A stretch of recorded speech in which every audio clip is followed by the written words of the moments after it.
عقدت منظمة الدفاع عن المستهلك صباح اليوم ندوة صحفية بالاشتراك مع الجامعة التونسية لوكالة الأسفار والسياحة ووزارة الشؤون الدينية وشركة الخدمات الوطنية والإقامات، قدمت فيها جديد العمرة لموسم 2015 والمتمثل في إبرام عقد بين المعتمر ووكالة الأسفار يضمن حقوق الطرفين وينظم العملية خاصة بعد تحرير قطاع العمرة.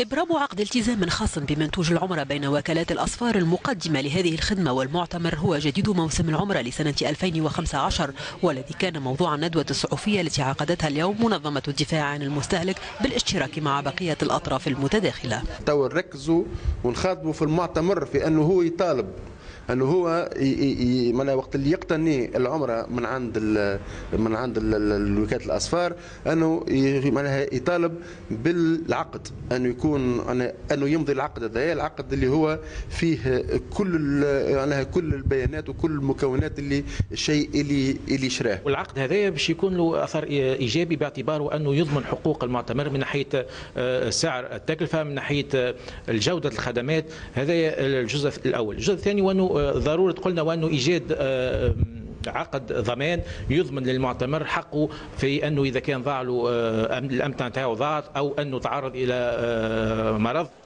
تحرير تنظيم العمرة الذي دخل حيز التنفيذ منذ السنة الفارطة تفاعلت معه الأطراف العمومية ذات العلاقة بالموضوع. بصراحة لاقين صعوبة في المنافسة، على خاطر تعرف أنت القطاع العمومي مش كما القطاع الخاص.